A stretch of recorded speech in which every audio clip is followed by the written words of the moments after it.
Make some noise for Matty Malloy!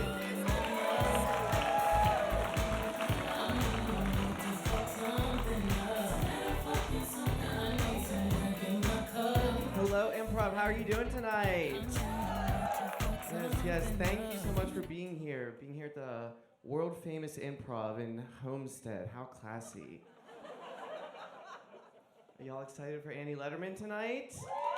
Yeah, I know that's why you're all here, but you gotta deal with this faggot first. Sorry.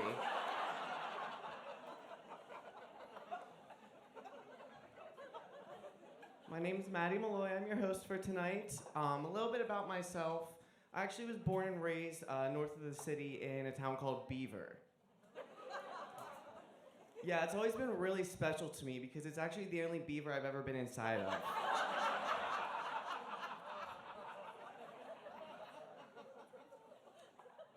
My high school mascot was a bobcat. But people love to say, why aren't you the Beaver Beavers? Because that's a little too much beaver, I think. Like, I was surrounded by beaver growing up. Like, down the road, there's the Western Beaver Golden Beavers. That's like the top shelf pussy. And then there's Beaver Falls. That's where the squirters are. There's Big Beaver. That's my worst nightmare. Like, ooh. I'll never forget when they opened a Wendy's in my hometown. Because when you walked inside, you were greeted with a sign that said, "Welcome to Wendy's Beaver." Served hot and fresh. I think Beaver's a little more accepting nowadays. It's definitely changed since I was there. I didn't feel comfortable coming out when I was there. But kids nowadays do. My little sister had a friend come out of the closet. They got a rainbow cake for their birthday. When I came out, all I got was a text from my dad saying, "Don't get AIDS." Yeah, it's funny because it's true. There's a lot of churches in my hometown. I actually grew up going to church a lot. I would say Sundays used to be the busiest day of the week for me. Sunday morning, I'd wake up, I had church. Sunday afternoon, I'd go to youth group. Sunday evening, I had dick to suck behind the grocery store. Just all day and night on my knees worshiping.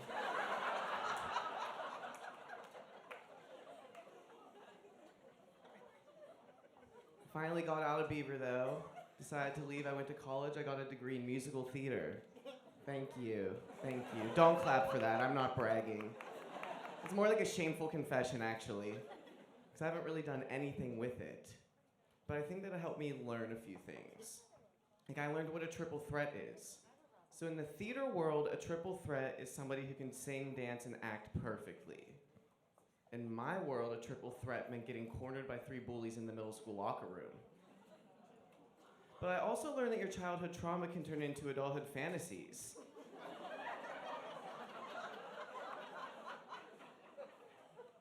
With 3 guys cornering me in the locker room, I went from no please to no please. That's my kind of triple threat right there. So yeah, obviously if you haven't figured it out, I am left-handed. That's actually what the L in LGBT stands for. When people find out I'm left-handed, they lose their shit. They get so excited. Oh my God, I didn't know you were a lefty. It happens all the time when I'm at work. I work at a restaurant, so I'm always doing things where people notice it. I'm either just eating my lunch or writing down an order or jerking off in the break room. Guys, I'm kidding. We don't have a break room. But we do have a walk-in cooler, and that's where we keep the ranch. So.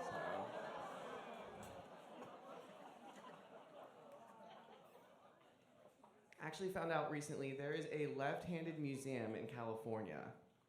But here's the kicker, owned and operated by a right-handed woman. Like, is this what cultural appropriation feels like? Like I said, I work in a restaurant. See a lot of different guests, weird guests. Like the other day, I had this guy come in. He immediately ordered 2 glasses of wine and constantly had 2 glasses in front of him. As one finished, another one was brought. I was like, sir, I don't think you need 2 of the same drink. I think you need 2 of the same letter, AA. I do work at a sports bar. Football season's starting up. Who's excited?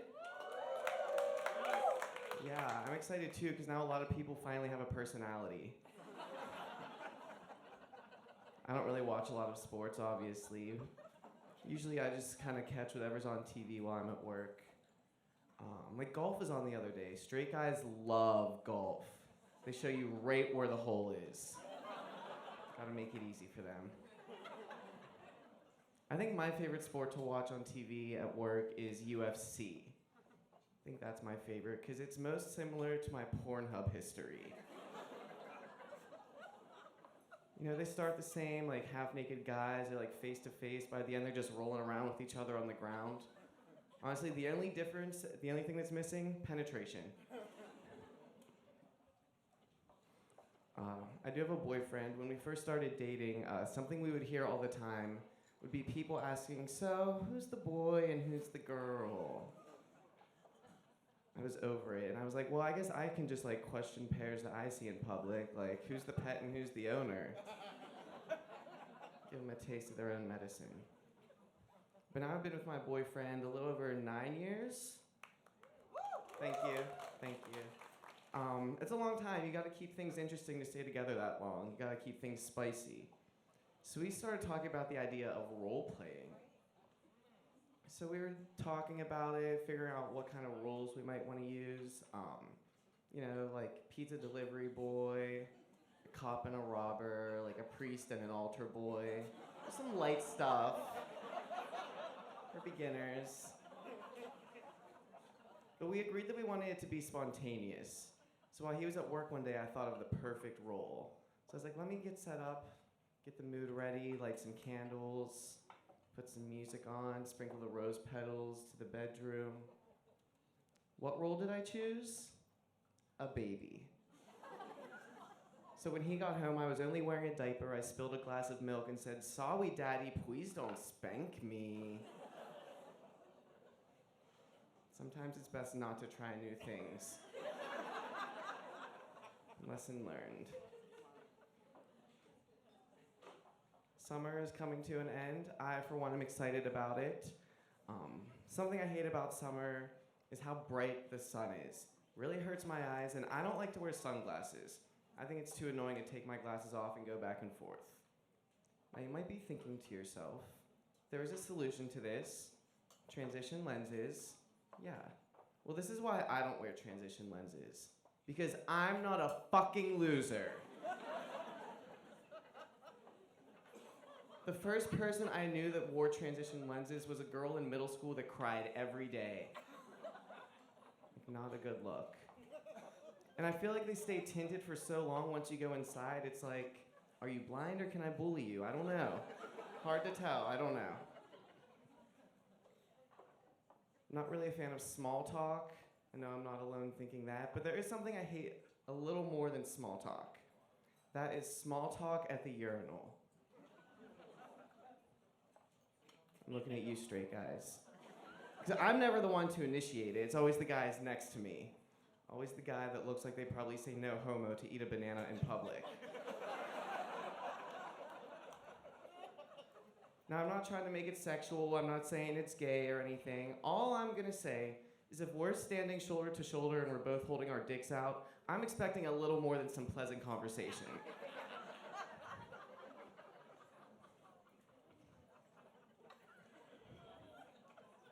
People tend to think I'm a little bit younger than I actually am, which is flattering. I'll take it, it's fine. I don't know if it's maybe because I look young, or I have like a very basic diet, like chicken tenders and ass, that's about all I eat.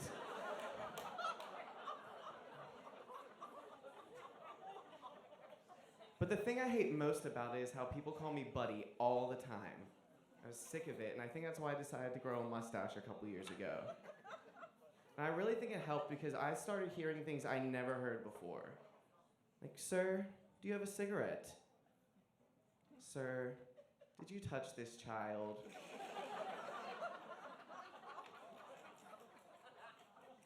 Sir, are you sure you didn't touch this child?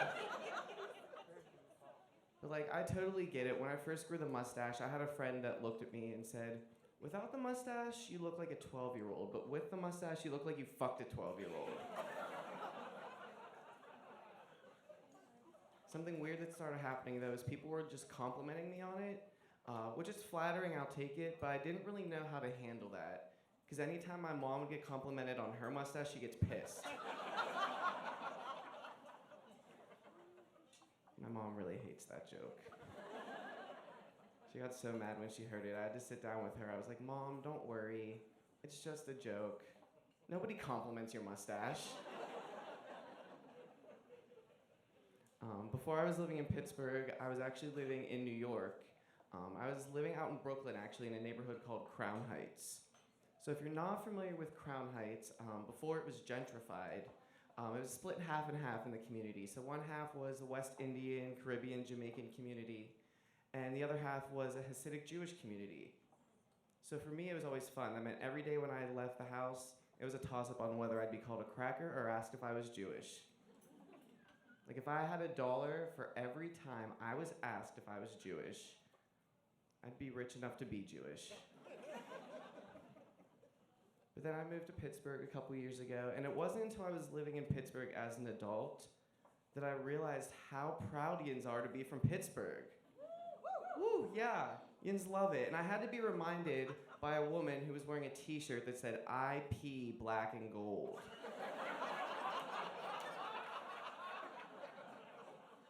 Like, isn't it just supposed to be gold?